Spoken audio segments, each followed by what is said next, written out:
Hello and welcome to the Catch a Lift Coaches Corner. I'm Cal head coach Melissa Luke, and this week I'm honored to welcome retired U.S. Marine Corps veteran Julian Torres to today's show. Julian is a Marine Corps veteran, podcaster, father, husband, Cal veteran athlete, and so much more. Welcome to this week's episode of the Coaches Corner. Julian, welcome. What's going on, big dogs? How you guys doing? Oh my gosh, we're so excited to talk to you, Julian. Let's hop right in here. Man, all right. Will you tell us a little bit about your life growing up and what would ultimately lead you to joining the Marines? So I'm from Modesto, California, and my grandpa was in the Army, and I just really looked up to him, really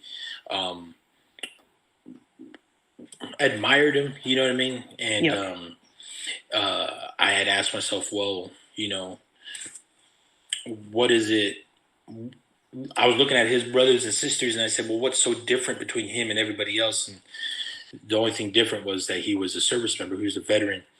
And so it was a no-brainer for me. You know what I mean? I really felt like growing up, it was always like, playing cops and robbers, playing, soldiers, playing cowboys and Indians, playing, this, good guy versus bad guy, you know what I mean? So it was always uniform service was always kind of in the back of my mind, so my dad was a cop, you know what I mean? So it's always, kind of service was a part of your family. Yeah. So, and so when I got out of high school, graduated, and then tried to go to junior college, and I just was like, it just wasn't for me at that time, you know what I mean? And so, ended up, sneaking off, going into the recruiter station, talked to the Army, because I wanted to follow. Right. And, no offense to the Army, you know what I mean? But the guy just didn't really, wasn't the best representative of the Army, you know what I mean? And to be honest with you. Right. And I just walked out, and there was a Marine right there and service deltas, and I was just like, man,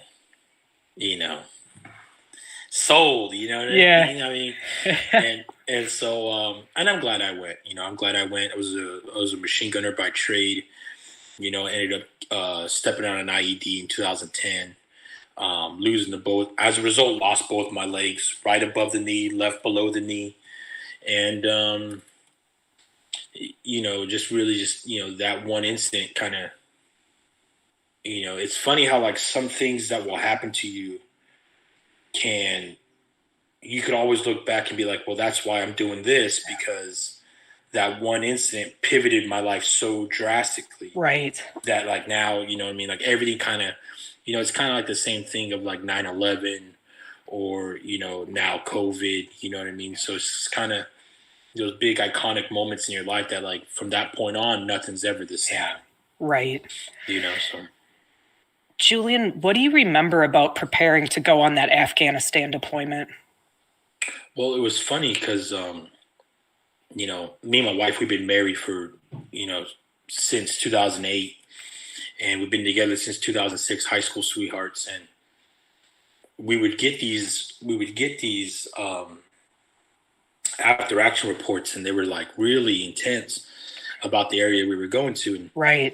She was pregnant with my son at the time. And so I was like, dude, I'm not going to tell her none of this stuff. And then like we lost, 3 or 4 guys from our advanced party, part of the unit that goes ahead of time to get the kind of situational awareness. And I told her like, hey man, like it's the real deal. Where we're going is, it's Marj, Afghanistan. And although I've been telling you, it's going to be a kosher deployment, waste of time, I'm going to have to put in some work. That's the truth, Right. So, it was kind of, at the end of the day, it was just intense, thinking that like, dude, this is it. This is how I'm going to meet my maker. Right. And like, I'm on short time here on earth. It's just kind of, first deployment, it's kind of unsettling to have that weight on your shoulders. You know what I mean? Like this is, although as a kid and stuff like that, you always dream of going to combat and you're always preparing. But Right. when it's, hey man, talk's cheap. When it's You know what I time mean? for boots to hit the sand and go. Yeah. You know what I mean? Like, Yeah. And then, all those questions like, do I have it in me? Yeah. Am I prepared enough and all that stuff? You got people's, lives on your shoulders. You're responsible for these people. You know what I mean? It's not just, it's just intense, man. And to go through all of that and survive all that, it's just, and then now here, it's kind of, I've always just said it's a very unique human experience. Absolutely. Yeah. Julian, would you talk to us about the day you were injured? Yeah, for sure. And you know what I mean? Like it's, it's just kind of like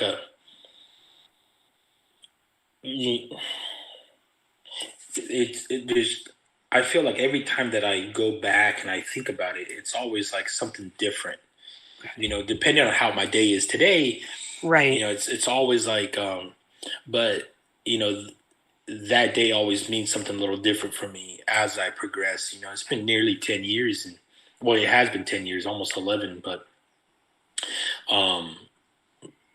when it was a normal, it was standard operating procedures. You get up, you eat, you go on these deployments or on these patrols rather. And it was just it, man. That particular day I found, IED making material, with giant big and ammonium nitrate fertilizer bags buried in the weeds, cut them open, dumped them out, found giant yellow jugs with the red tops, the big, and so I just cut those apart, disassembled them. There was talks that day about Purple Hearts, and I remember being like, dude, I don't want one of those. Like, Yeah. I'm good, dude. I'm good if I just make it through Right, this deployment right. with no, like, the only thing I want is my combat action ribbon, and other than that, dude, that's it, I'm not a ribbon chaser, but,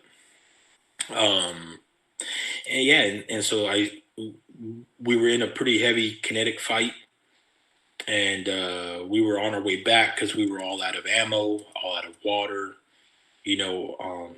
I think a lot of the guys, including myself, only had like 1 or 2 magazines left of ammo. And so we were all kind of like on our reserves, and we were maybe about a football field to half a football field away from our patrol base, and just crossed over to canals. And Buddy saw an indicator, which is just kind of like most of our audience here is veterans, but for the people who are not, an indicator is just what it is. It's just like a piece of cloth on a twig or something out of the norm or out of the ordinary to show that there's something going on here. So if there was 2 canals, we had crossed over it. My buddy saw the indicator. I was closest to the junction, so I went back, realized there was nothing there. I didn't see nothing. And then right when I crossed back over, it had detonated underneath me. I remember the little, rocks hitting my face. I remember the sand in my mouth. I remember the engulfing, or enveloping light around me, getting propelled up in the air, seeing my shadow on the ground, realizing that like where I'm at, Right. and being like, right. and just being like, oh shit, and then it's just, landing on my face, scraping out the dirt. And then the part that I remember like the most, that was like, whoa, I realized the gravity of my situation was like when I was coming out of the crater, I had a low crawl, army crawl out of there. And when I went to reach up with my right knee, my leg was just going in a circle. There was no need to be bent, or there was no need to push off. And I remember just saying to myself, like, you gotta be, I said some, cuss words, and I said, you gotta be kidding me, man. Like, I'm already at the knee.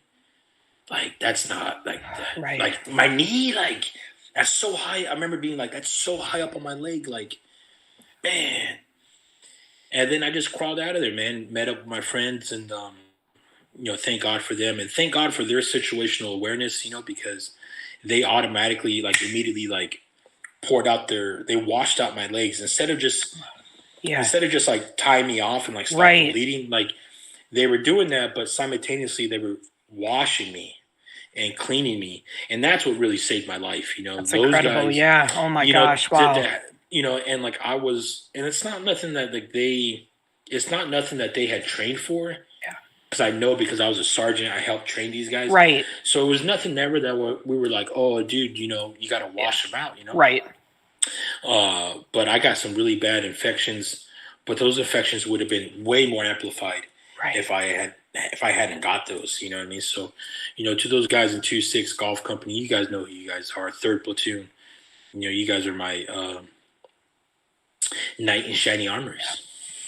So, but yeah, and then it took about another pretty remarkable thing too, just to kind of speak on the character of these individuals, was a good friend of mine, Cody Childers, was the only one that so I was the only one that catastrophically hurt.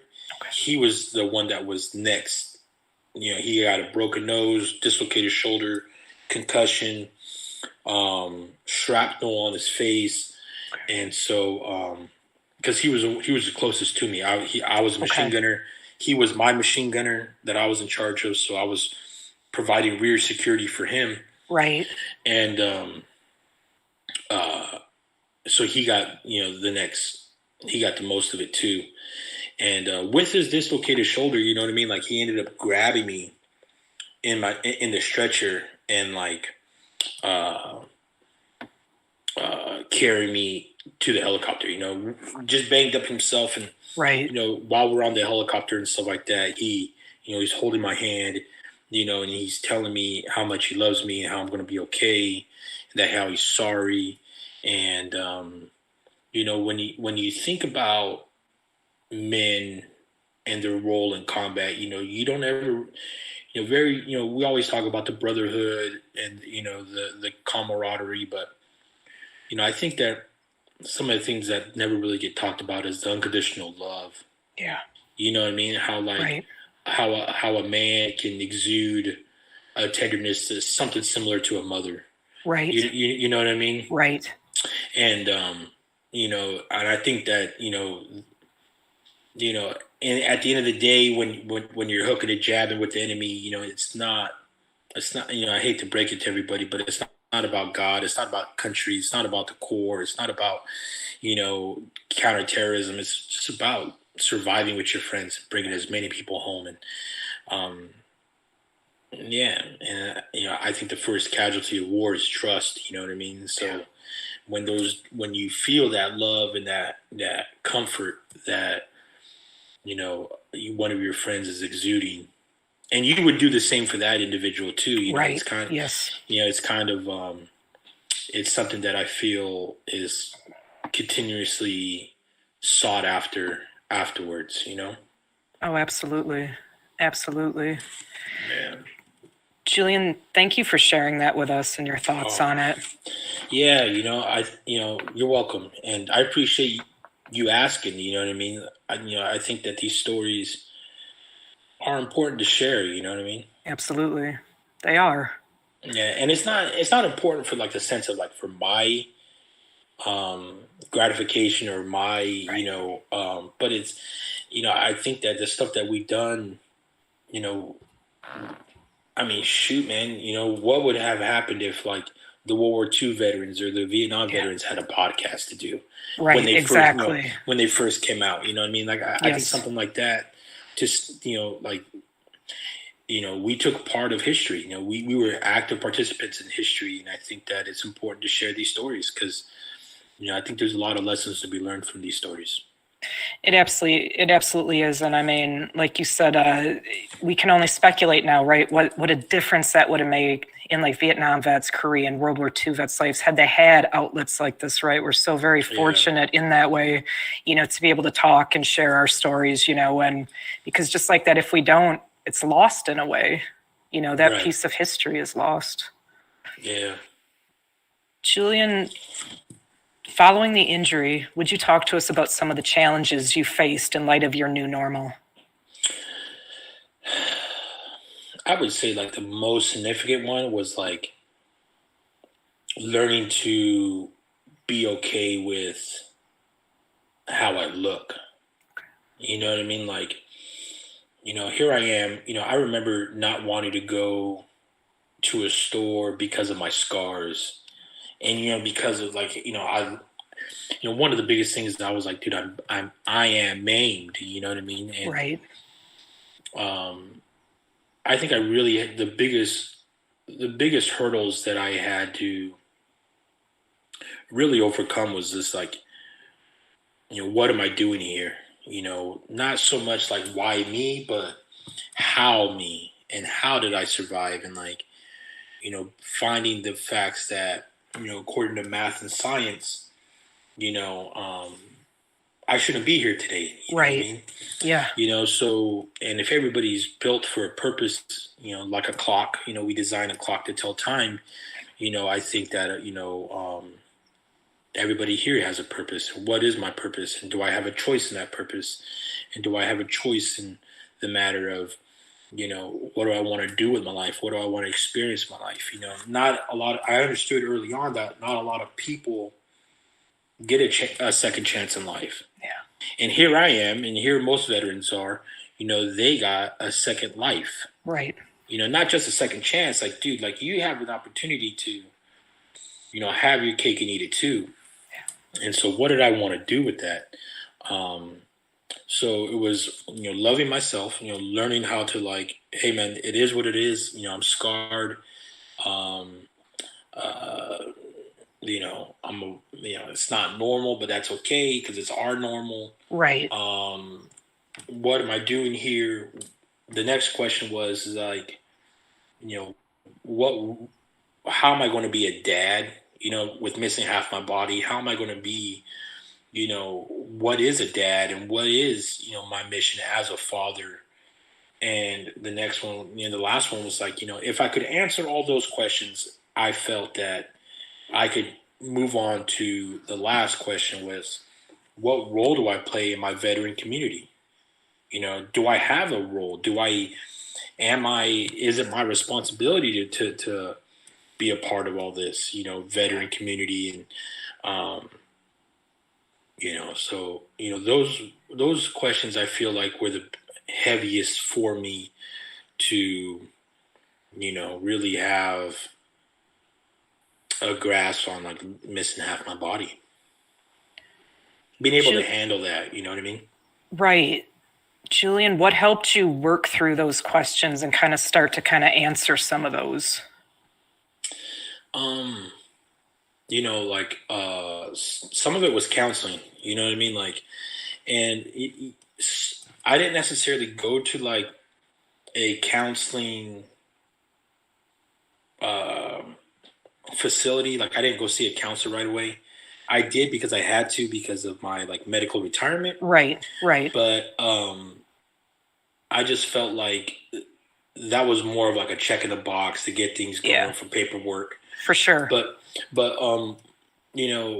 there was this guy, his name's Jack Lyon, and he had a combat like rap group, and he facilitated this group to where it was like you had to, in order for you to be there, you had to have either a Purple Heart combat action ribbon, and that was it. That was the only those were your that was your administration, right. your admission, and no wives, no husbands, no doctors. That was it. He'd straight up kick people out. He'd be like, get out. Yeah. And to be able to talk to like different generations and to be able to like share amongst my peers, like some of the things that I was going on, that was like that was it, man. You know what I mean? To be able to bounce ideas off and like to, to really say how I was feeling the way I was feeling it, uncensored, unedited, Right. unfiltered. Be Yeah. like, look, big dogs, like this is, just laying it all out on the table. Like it was powerful. You know what I mean?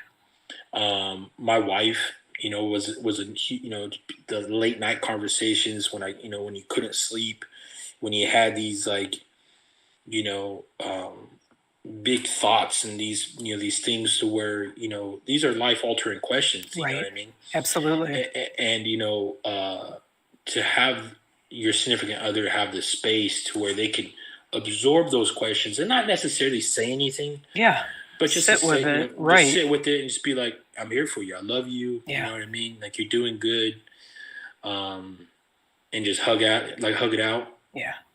That was, that was tremendous. To be able to have that unconditional love from your significant other at such a young age. I mean, dude, Yeah. we were 21, 22 at the time. So it's this kind of like with a newborn, and she just kind of, she always saw me for what I was, not for what I am currently. Yeah. You know what I mean? So she always saw me in a better light than I've ever saw myself. So um, she's a saint. What can I say? What's it? I mean, you've described it out for us, but I mean, again, I really want to highlight your wife, Ashley. What has it meant to you having her literally by your side this entire time, this entire journey throughout recovery? Yeah, I mean, she's. She, at the end of the day, when I say she's a saint, I really believe that like when we're in heaven, you know what I mean. At the end of the day, like she'll get medals and awards Yeah. for the stuff she's done on planet Earth, not just for me, but for everybody that she comes across.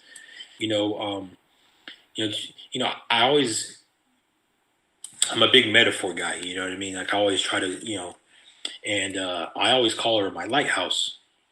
And many people will say a lighthouse, and they see like, oh man, like you're there providing a beacon of hope, and showing somebody when they're getting close to shore the dangers and stuff like that. But for me, how I interpret a lighthouse, and this is how I view her, is that like, you know, they don't put 6 or 7 lighthouses together. They don't put it's one singular lighthouse on the Yes. edge, Yes. and they build it strong enough to survive the storm. Mm. You know what I mean? And it's Yeah. like no matter how bad the storm is, that lighthouse is going to be there. Yeah. And that lighthouse, in my opinion, has the courage to stand alone and to stand there to be a beacon of hope, but also um, to guide people. You know what I mean? And I really do believe that she's done that for me. She's, long have I said that, men don't make other men. There's, women make men, and I believe that because she's given me a sense of purpose and duty. You know what I mean? To be a team player, to be, come on, we got to do this together. You know what I mean? Type deal. She's been my biggest cheerleader, and yeah, I mean, she's my rock star, man. She's numero uno. Wow. But yeah, I mean, I got goosebumps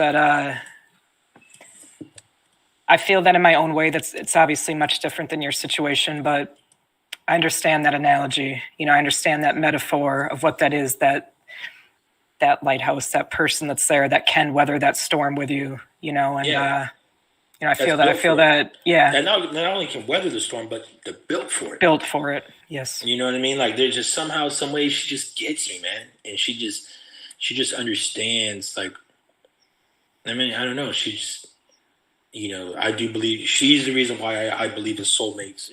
She's the reason why, um, I believe in love and like, life happily ever after. I do believe in fairy tales. You know what I mean? So, Yeah. um, yeah. Not to get all gushy on you, No, no, you're. Oh no, you're good, Julian. You were good. Yeah. So, Yeah. but No. yeah.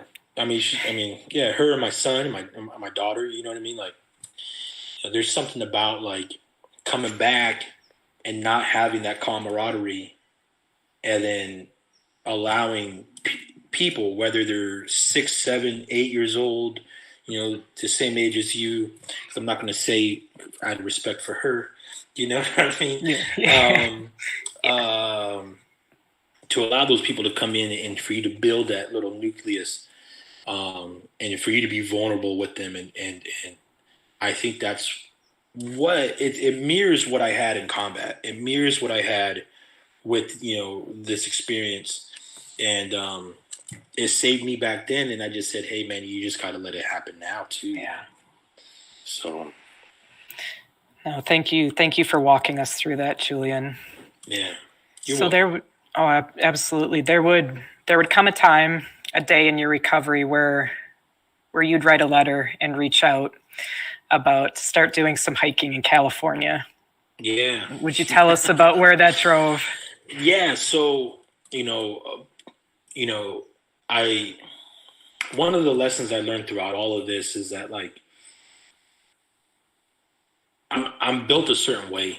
You know what I mean? Like, I'm a type A personality dude. I got to have some kind of stress. I got to have some kind of like imminent danger. Yeah. You know what I mean? I got to have some kind of like, and I think a lot of the vets with Cal, they do that, right? You log pressing something over your head. Yeah. You Yep. you carrying some, if you don't keep it tight, you'll blow out your guts, what I mean? So, smash you in the face or something like that. So I think that, we are built a certain way to have a certain level of intensity, certain level of, it's just kind of like, you don't ever see a thoroughbred horse pulling a plow. A thoroughbred horse got to run. It's got to race. It's got to do certain things because it's just designed that way. Yeah. You know what I mean? And there's nothing wrong with that. So I had gotten out of the Marine Corps. We got in a house. We got everything taken care of. Everything admin and logistically is sound. Yeah. But I just didn't know, like, if I still had it in me. I didn't know if I still, what am I worth now with this, Julian Torres 2.0? Like, what am I really, what can I do with it? You know what I mean? Yeah. And so I reached out to a buddy of mine, Mark Zambon, and I was like, hey man, what's this, Heroes Project deal? I kind of want to have I've always had a spirit of adventure, and I was like, I want to scratch that itch. And he's like, well, let me put you in contact with my good friend, the guy who runs it. And I just did an interview with him, and he was like, all right, you're on. We did a short little hike out here, and I think he just wanted to see, like, it was a short, 30-minute hike, and he would just, there and back 30 minutes. So it wasn't much, but I didn't realize it at the time, but he was like, I just wanted to see your fighting spirit. I wanted to see if what you had at the bare bones before you had all the gear, before you had everything. I wanted to see your level of like grit. Yep. And I passed the test, man. And then after that, it was huge because like I was scared the whole time. Because I'm a fall risk. I do fall all the time. There was like, well, if I can just put elbow pads on and a helmet, maybe a mouthpiece, I'll be good. And he was like, no, we're not doing that. And I was like, why not? And he's like, because you got to have that sense of danger. You got to have, that, you got to be able to be locked in and so focused on what you're doing that if you had all those things, you would just meander through the woods and not even care. For sure. You got to have your head in the game. And I was like, I like that. And so it was a constant like tug of war of like, dude, I'm going to die, especially when I went to Kilimanjaro, there's parts of it, that like, if you fell, like there's nothing catching you. You're going to go, 16,000 feet to the, to sea level. Like, focus on what you're doing, man. Breathe and focus, And so, on Veterans Day, 2015, I, summited Mount Kilimanjaro and it's incredible. And took up a flag with Cody Childers' name on it, held it with me the whole time. And it was huge to be able to pay tribute, not only to him, but a couple other friends of mine that really meant something to me that didn't get a chance to make it back. Doing something for them. What did that mean for you to get to the top, Julian? Have that flag, the chess pieces for your brothers, for your friends that you'd lost at war? Man. I don't know if anybody's ever really asked me flat out, like, what did that mean to me? But, I do believe that the people, the Gold Star families, you know what I mean? Like, there's a debt that, like, I can never, yes. You know what I mean? I can never say thank you enough. I don't even know. I do believe that, we are limited with the English language to say something like that level of gratitude. And I do believe that when it's my turn to go, when it's my turn to die, and I don't necessarily believe that the people that die are gone. You know what I mean? They're not here in the physical. I can't touch them. Right. But there's been plenty of times where I've been driving and I've seen out of the corner of my eye Cody and been like, whoa. Yeah. And he's not there, but I'm like, what's up, big dog? Yeah. And I'll turn up the radio a little bit louder, and I've been like, I appreciate you riding with me, man. Yeah. And I just feel that, once people go to the spirit world, they're just they're not bound by time and even location. You know what I mean? So I said to myself, I'm a big chess player, and chess has always been kind of like an outlet for me. And so I had a chess set that I had taken. It was funny because, like, my first duty station, I had seen this chess set at the mall. And it was just sitting there, and I was like, man, I was like, maybe in a couple months, if I come back and it's still there, maybe I'll think about buying it. So this is, fast rewind. This is 2008, 2009. And I finally got orders to leave there. And it was like a $50 chess set, way overpriced. And I said, it's been here for 2 years. It's been here for 2 years. It's destined for me. Yeah. Nobody, blow off, the dust. And I was for like, sure. And I was like, I got to get it, So and as an E2, E3, you ain't making no money. $50 is a huge purchase. Yes, it is. And so I was like, fuck it. Let's go. And so I got it. And then when I got hurt, it was with me in Afghanistan, and it came back missing pieces. So it was I couldn't use the chess set anymore. And, it was kind of like the only pieces that were complete were the knights. I was missing bishops. I was missing rooks. I was missing the king and the queen. I was missing a couple pawns. And so the only thing that was left was the knights. I had 2 black and 2 white. And I had 4 friends that had gone, one by suicide. And I said, man, I got to take these with me. So I kept those knights in my pocket. And that whole trip in Kilimanjaro, like, I had broken my prosthetic legs. I had gotten a sore on my right side about like that big because the oxygen level, you know what I mean? It was just the skin breakdown. Yeah. It's just, people were getting rescued off that mountain. And they were just honestly, it was just like going up there. I knew that I couldn't look either my kids or my friends' mothers in the eyes and say, like, I didn't have enough to take your son to the top. Like, I didn't want to have that conversation. Oh, I'll do it next year. Like, nah, man, it's either do or die, dog. Right now, dude. Right now. And I did it. And to be honest with you, like, the level of when I got to the summit, the level of like The only thing that I could say was that I miss you guys, you know. And I pounded the sign as hard as I could, and I just said, "Man, like I miss you. I wish you guys were here." And to be honest with you, like they were, you know, the Yeah. whole trek up there was either, you know, three little small birds, or I'd fly and like there'd be like a crow like kicking it with me like eye level. You know, there'd be like crickets chirping um, when there shouldn't be.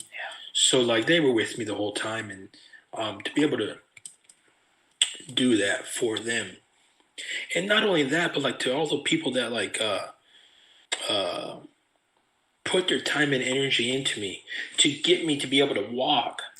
To be like, hey man, your efforts weren't wasted on me.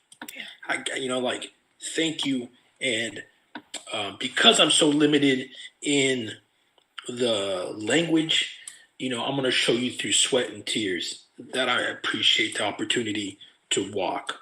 I appreciate the opportunity to do something exhilarating as this, and I'm not going to waste your time. I'm not going to waste your efforts.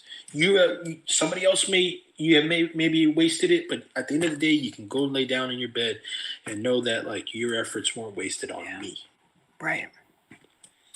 So it was kind of like, and to be able to quiet the mind enough where like these tears that were suppressed for so many years were like extracted out of your soul. And to be honest with you, the mountain was just almost like the mountain, I'm going to refer to her as she. The mountain said that, look, like she knew what kind of medicine I needed. Yeah. And she knew what prescription I needed. And she gave me that prescription, and it was perfect. It was magnificent. And I always have that, 19,341 feet. I was above the clouds, man. It's pretty legit. No oxygen, no nothing. Just off my merit and people's support. Right. It was a whole team behind me. And just so I could have that one moment, top of the world, on top of my world, it was pretty cool. And it just showed me, I don't need to have both my legs to be strong. I don't need a full body to be strong. You know what I mean? Like we can do it. We can do it if we just surrender to the process of like, hey man, everything's going to be okay. Yeah. Everything's going to be fine, man. And you just got to one step in front of the other, man. Slowly but surely, we have to slow down and take the how do I eat an elephant approach to life, one bite at a time, man. For sure. And like a lot of, I get all beat up on myself all the time about I need to do this and I need to do that and I got all this stuff going on. Yep. It's like, hey, just chill, bro. You're doing great. You're doing all right, man. Yeah. It's all by design, man. It's all okay. Everything's done on purpose. And everything's done and supposed to happen exactly the way it's supposed to happen. Yeah. So yeah. Man, I didn't think I was gonna get teary-eyed today, man. It's like, man. Melissa, look at you. You're making me get all choked up. Oh man, They're good tears, though. They are good tears. They are good tears. And something you mentioned in there, Julian, that I want to kind of circle back to. You mentioned that, you climbed that mountain. You climbed it on your own merit, right? That was your will. That was your grit. You did it. Yeah. You were also surrounded by an incredible team. Mm-hmm. What did it feel like for you to be a part of a team again in that way, doing something again, just so very, physically challenging for many, many reasons? I mean, it was, like I said earlier, like the first casualty of war is trust. You know what I mean? And, to be able to trust those dudes and be like, man, dude, I don't even know you guys. Like, we only trained for like 6 months. It's not years. You know what I mean? Like, I get to go home at night or whatever, so it's just kind of like, and you got to tell that voice, like, your ego wants to take off and like protect you and say, oh, dude, these guys are a bunch of jokers. You're not going to be safe. You're going to fall. You're going to die. Look at what you have to lose. Yeah. You're putting it all on the line for what? If you fail, it's all going to be, everybody's going to say, why did Julian do it? Look what he had. Why would he put it all on the line? But, I've always said that, climbing a mountain is like the conquistadors of the useless. You're just doing it for something that's intangible. And part of like being a part of that team is something that can't necessarily be explained, nor could it be sought after. It's just something that you have to feel among that little group. And it's just another level of danger and intensity and skills, and that you're just putting to the test. And I think that's part of the veteran experience. Like we need some level of that.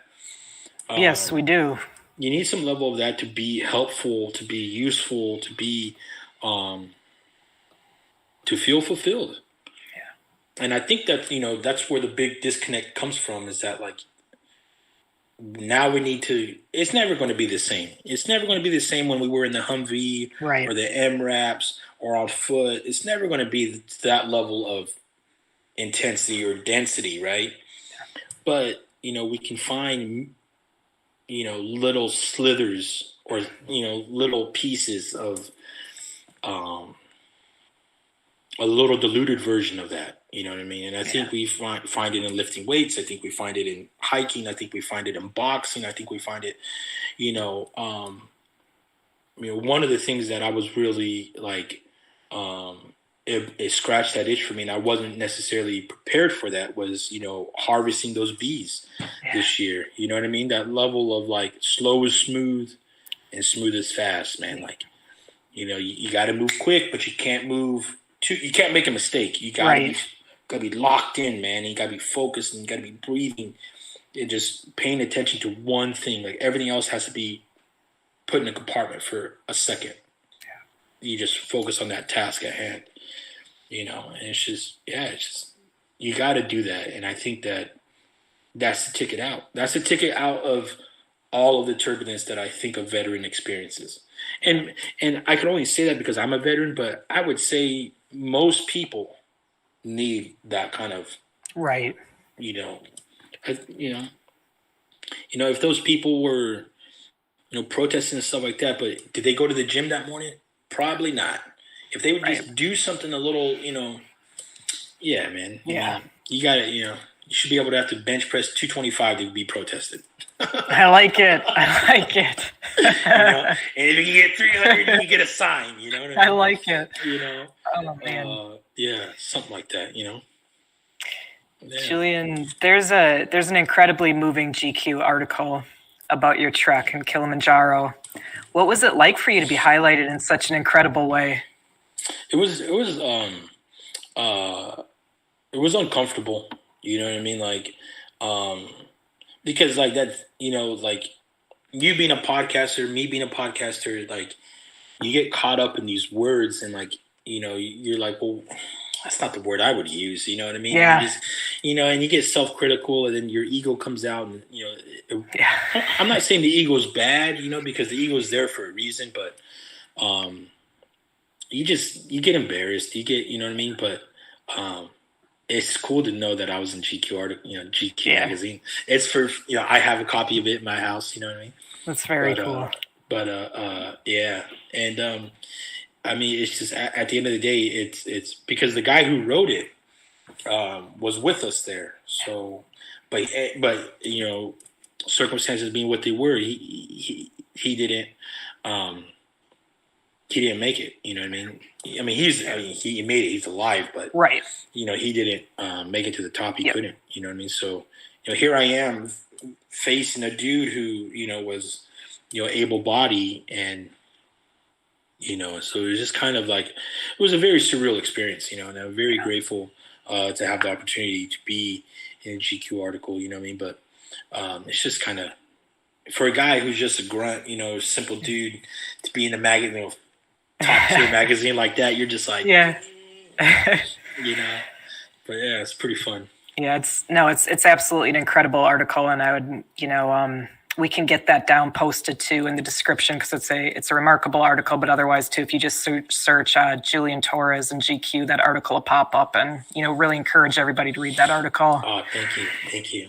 Julian, I want to transition here a little bit, but I don't know how much of a transition it is because you already mentioned, maybe we start getting some standards before we protest, like a 225 bench press or something going. But I want to talk about your fitness. Yeah. So, talk to me a little bit about your fitness and how working towards something, like whether it's, to climb Kilimanjaro or, just lifting for strength, and because you can, what has that done for your recovery?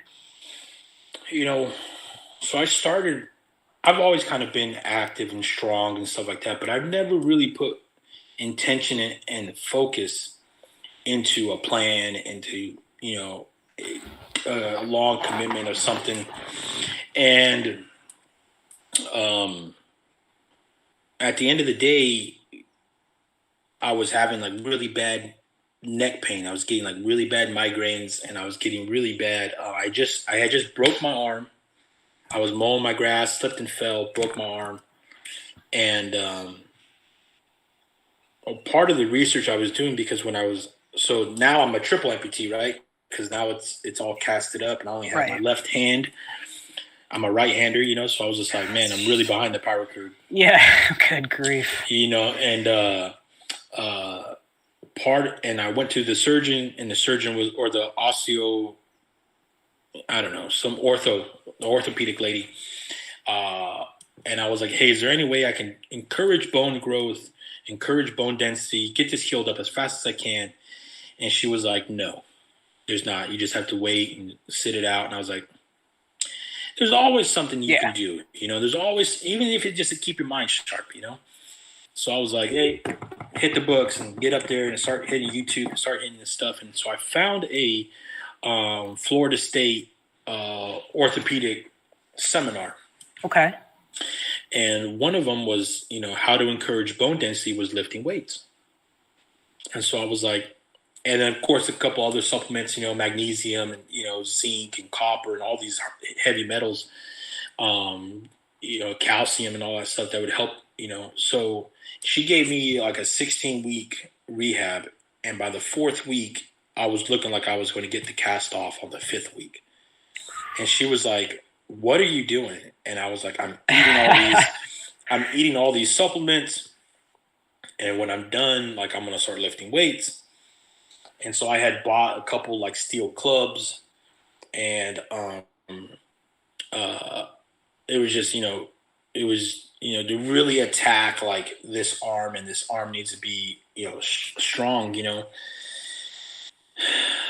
And I started doing it with the intention of just getting my bone density and strength back. I never even thought of like my self-respect would go up. Yeah.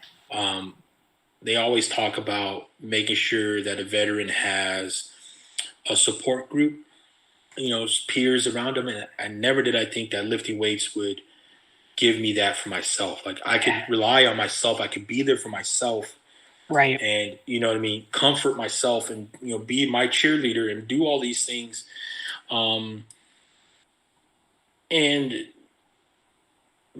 it was hitting all those endorphins. It was dangerous. I don't have a spotter, you know what I mean? So like when you're trying to, do an incline bench press of like, some 265 or something like that, and there's nobody around you. There's not even anybody awake in their house. And it's right above your face. So like if it falls, it's like, so you have to be locked in. You have to be perfect. You have to, you can't think about nothing else. Just breathe and move, get in and get out, man. Yep. And now my whole garage is converted into a gym. Like everything is like, if you can imagine like a horseshoe, like imagine like a horseshoe, and that's all like my storage. and the whole garage, the footprint is like my gym. And I got pictures on the wall. I got flags up. I got, you know, it's really, really liberating. There's freedom and then there's liberation. And I feel like once you start working out and you can rely on yourself and you can prove to yourself that like, I can do this, or you can think about a time where it's been tough in your life and you could use that fuel, that anger, that level of like, dude, life isn't fair, juice to push it off your chest or to push it above your head or like, to get it up off the floor. It's just like, it is what it is. And it's that juice, man. They say like, when life gives you lemons, make lemonade. It's like, dog, no, man. I like, the juice is worth the squeeze, man. You got to get that juice, man. Oh, for sure. Yeah, So, you and I both know, Julian, stuff comes up in the gym, setbacks, whether it's, physical injury in there or, let's be real, there's a bad time with PTS, depression, like, mentally, physically, something ends up off.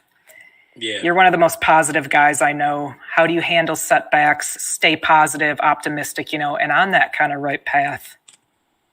I appreciate the compliment, and I've always been, glasses half full type of guy, but even, for me, I do get down and I do feel like I'm not reaching my level of my own expectations and stuff like that, or like, it's just like tide, you know what I mean? The tide goes in and it's like, I can't handle it. And then it goes out and then I'm good, and for me, like, I have like safety switches, and one of those switches is like my playlist.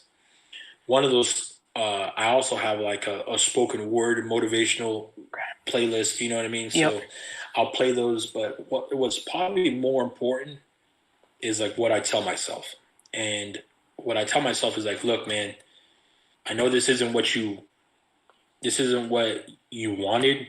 You wanted a thrashing session. You wanted to fucking get in there, dude, and blood and guts type of workout, sweating and tears and all that stuff. But this isn't it, right?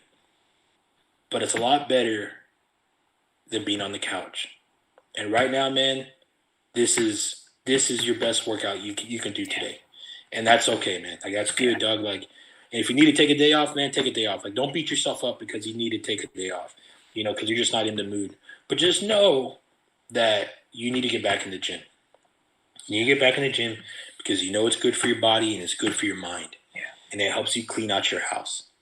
And that's it, man. It helps you keep things in order, Julian. So if you aren't having the best workout, that's all right. Yeah. Maybe next week you invite somebody over, or you go work out with a friend, or you go work out somewhere else. But maybe it is you being stagnant in your garage. Maybe you buy a new cable attachment. Maybe you buy a new piece, more chalk or something. You know what I mean? Something that to tell yourself, hey, you're on the right path. Congratulations, you're on the right path. Something, right. And there's been a lot of times where, I bought new wrist straps, and it was like that took me to the next year. Yeah. You know what I mean? Like, I do. Yes, I do know. Yep. Yeah, you know what I mean. So it's like or buy a new poster for it. Just. Oh yeah. I think often or not, like, we set these goals, but we never set these goals. And how am I going to celebrate when I reach those goals? That's never like included in the conversation. That's not right. That's a very good point right there. Yeah. That's something, man, I think all of us to reflect on, right? Yeah. To say, to say, hey, man, this one's for you, dog. You know what I mean? Like, I'm going to buy this for me because I've been going hard for 6 months straight, and I haven't wavered. It's day in and day out, and that's to be celebrated, man. Because, it's almost like lifting weights is almost like conquistadors of the useless. I mean, if you look at it on paper, so what? You could lift 260 pounds. So what? You could deadlift Right. all this. So what? You could farmer carry this. Like, no big deal. The world's still going to move, and you're still going to get these negative things on the news, and people are still going to, act a fool and lie to you and stuff like Yep. that. So why are you even doing it?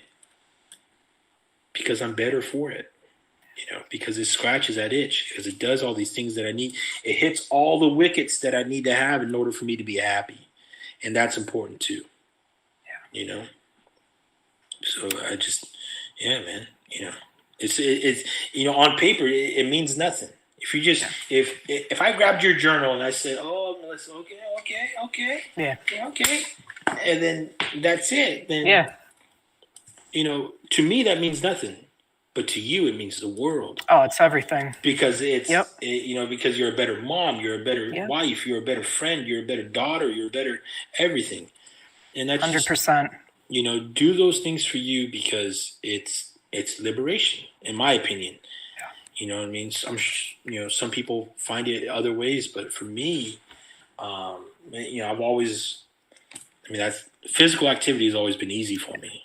You know what I mean? So just what I'm built for. Julian, for other veterans out there listening to your story, what would you say to them about challenging themselves post-service? For one, it's essential. It's 100% essential, and it's 100% the best medicine you can give for yourself. And what I mean by that is that,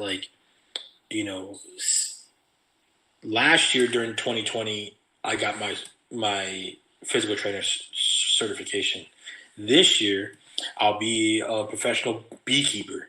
You know what I mean? So I'm always trying to not only am I trying to hit skills that require a certification, so require some time behind a computer, but I'm also hitting goals that, okay, I want this done, I want that done, I want to be able to lift this, I want to be able to do it this many times, and I want to, almost, I know they're attainable, but I know that if they're going to take a couple years to achieve, and it's something to where it, I like to cook and stuff, and it's just kind of like soup. When you're stirring the soup or you're making the roux and you're doing these things, it's kind of monotonous. It's kind of man, it's easy. You know what I mean? But what makes that life, that humdrum of everyday life, what makes it flavorful, what makes it tolerable, is when I add in these little things to interject. And to know that I'm better in myself. I'm investing in the best thing I can invest in, which is myself. And yes, it is selfish, and yes, it is just for me. And I'm neglecting my family. I'm neglecting my kids. I'm neglecting the things that are my circle. But when I go back to that circle from time away, I'm better. Yeah. I'm a better servant to them. Yeah. You know what I mean? And I think that, as a veteran, man, we have to look at those stuff and have to look at those things and recreate those, who, what, when, where, and why in our day-to-day grind. You know what I mean? To me, that's 100% essential for, the cure of anxiety and the cure of depression is action. And we're built for action. We're built for movement. And we certainly are, right? You know what I mean? Yep. Of everybody, 100%. But the spirit of the veteran needs that. Yeah. You are a thoroughbred individual. You are a person that needs these certain things. And the reason why I think that we have the depression and anxiety and the PTSD, and a lot of times it's debilitating, is because there's never enough action. There's not enough movement. I have often said how many guys took their own, or girls have taken their own life outside by the beach. Outside on a hiking trail. Yeah. Outside in the sun. Right. There's no, it's always in the room with the door closed, and The fluorescent lights on, and it's not going to cut it. It's not going to do it. And figure it out, man. If do what you can, and that's enough. I don't want you to think that like, oh, they got to go climb Kilimanjaro. They got to go do all these things. No, that was just for me. But what needs to happen is some kind of movement, some kind of intention behind something. I'm going to do this for this reason. Yeah. And that's enough. That's enough. Yep. Verbalizing that purpose to it, that reason. Yes. Mm-hmm. Julian, I have one last question I want to ask you here today. What does it mean to you to be a Catch a Lift Fund veteran athlete?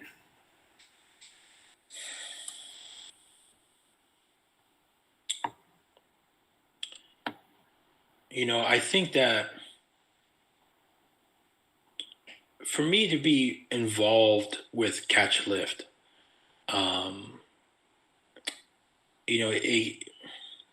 for one, it really means the world to me because I feel like I belong to a community of people who are doing their best with what they got. And to me, to be a part of that and to contribute to that and to lead other veterans or service members or people to those levels of expectations,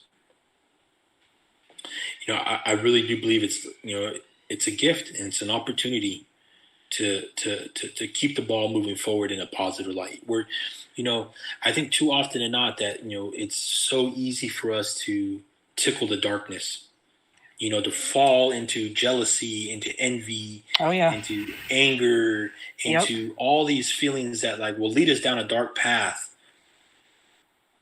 But we constantly have to remind ourselves to feed the light and to do that with Catch a Lift. Like that's where it's at, man. That's, this is it. You know what I mean? Yeah. To